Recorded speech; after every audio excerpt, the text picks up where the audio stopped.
नमस्ते दोस्तों, स्वागत है आपका हमारे चैनल में। हाजिर हूँ मैं फिर से एक नई कहानी के साथ। गलत ही क्यों सोचते हैं लोग। पूरी कॉलोनी में खुसुर फुसुर का तूफान बरपा हुआ था। अकड़ू कहीं का बहुत घमंडी है, तुम्हें पता है? अरे वही तेरा पड़ोसी सौरभ, बिल्कुल नहीं जाना उसके घर। अविनाश ने कहा तो मैं एक आश्चर्य में पड़ गया। लेकिन वो तो पेशे से डॉक्टर है। अपनी कॉलोनी में कोई तो डॉक्टर आया कम से कम। हम सबको तो खुश होना चाहिए।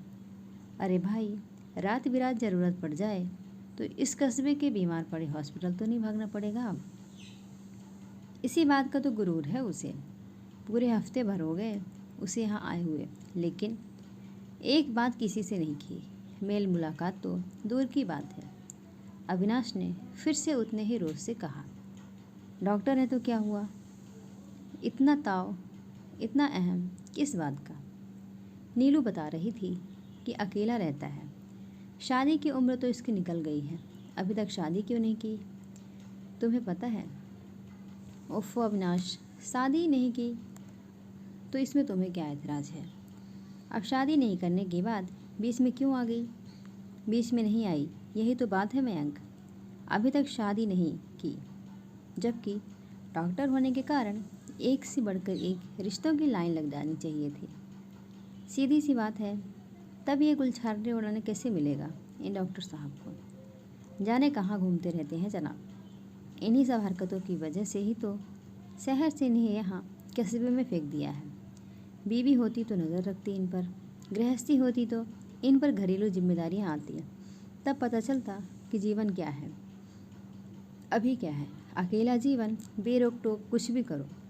नीलू बता रही थी, महिलाओं से भी अदब से बात करने का सलीका नहीं है इन्हें। कॉलोनी की कोई भी महिला इनके पास इलाज के लिए क्या, इनके घर वैसे भी झांकने नहीं जाएगी। अविनाश किसी के बारे में गलत ही क्यों सोचता है तू? नीलू भाभी ने एक हफ्ते में ही इन पर भारी अनुसंधान कर लिया लगता है। मयंक ने थोड़ा हंसकर कहा तो अविनाश चिढ़ गया। नीलू की जानकारी एकदम पक्की है, समझा? डॉक्टर होने के नखरे तुम ही उठाओ। इंसान का चरित्र और व्यवहार समाज में मायने रखता है, समझे? अविनाश तेजी से अपने घर आ गया। बारिश अचानक बहुत तेज़ हो गई थी। घर पर तो लाइट भी ऑन हो गई थी। नीलू, खाना बन गया हो तो दे दो, अविनाश ने घर आते ही आवाज़ लगाई।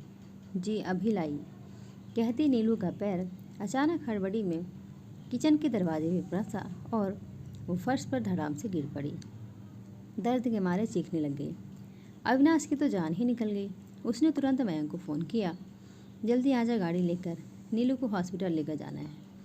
मयंक चंद पलों में पहुंच गया था। बहुत कोशिश करने पर भी नीलू को उठाना और गाड़ी में बिठाना संभव नहीं हो पाया था। नीलू को तिल मात्र हिलने से ही भयंकर पीड़ा हो रही थी। अविनाश, लगता है पैर की हड्डी टूट गई है, चलो जल्दी से सौरभ जी को बुला लेते हैं, यहीं पर तो रहते हैं। मयंक ने बहुत आग्रह से कहा तो अविनाश आग बबूला हो गया। नहीं, उस खड़ूस डॉक्टर को मैं नहीं बुलाऊंगा। पहली बात तो वो किसी के घर आएगा ही नहीं, फिर उसे अकेले रहने के बारे में ऐसी उटपटांग बातें सुनकर अपनी पत्नी का इलाज मैं उसे कैसे करवा सकता हूँ? मयंक ने अविनाश की बेसिर पैर बातों को अनसुनी करते हुए डॉक्टर को फ़ोन लगा दिया था। जी डॉक्टर साहब, इसी कॉलोनी में आपके घर से 5वें नंबर का घर है। शायद पैर की हड्डी टूट गई है। नहीं, आपके घर तक लाने की स्थिति नहीं है। क्या आप यहाँ आ सकते हैं? देख लेना, मना कर देगा। ये तो उसके आराम करने का, खाने पीने का समय है। तू भी ना मयंक, मेरी बात पर यकीन नहीं करता, खामखा ही अपनी भी मेरी भी बेइज्जती करवा रहा है। तभी एक कार अविनाश के सामने रुकी और डॉक्टर सौरभ 2 नर्सों के साथ आ गए। आते ही बिना हाय हेलो नमस्ते के पेशेंट कहाँ है पूछा और उस ओर चले गए जहाँ नीलू फर्श पर पड़ी थी। कहाँ दर्द है पूछते गए और नर्स नीलू की सहायता करती गई। थोड़ी ही देर में उन्होंने मेडिसिन देकर और दोनों नर्सों को गाइड करते हुए चोटिल स्थान की पट्टी कर दी और दर्द कम करने की दवाई देकर भी बिना कुछ कहे चले गए। नीलू को थोड़ी ही देर में काफ़ी आराम महसूस होने लगा था। अरे अविनाश, सच में ये सौरभ जी तो बहुत ही अकड़ू हैं। भाई देखो ज़रा, तुम्हारे घर में पहली बार आए, नमस्ते तक नहीं किए। नीलू भाभी की भी कोई रिस्पेक्ट नहीं दी। बिल्कुल ही अव्यवहारिक व्यक्ति है। सीधे सीधे आए और चलते बने, ना कोई और बात, ना जीत। हाँ, उनके खाने पीने का टाइम हो गया होगा ना। मयंक की बातें पिघले शीशे की तरह अविनाश के कानों में उतर रही थी।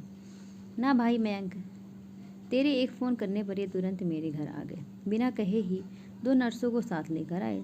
नीलू के साथ पूरी शिष्टता बरती उन्होंने तत्काल इलाज कर दिया। अपने कार्य के प्रति पूर्ण समर्पित हैं, दिखावा नहीं करते, अविनाश ने पश्चाताप के भाव से कहा।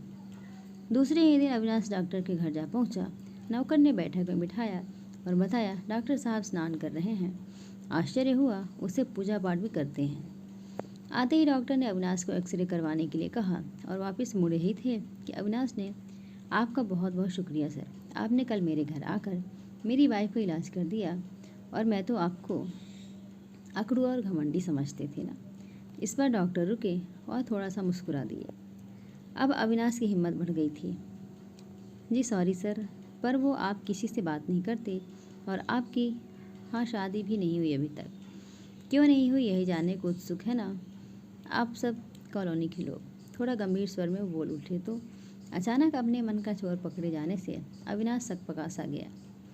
नहीं नहीं, मेरा ये मतलब नहीं था, कहना चाहा था उसने।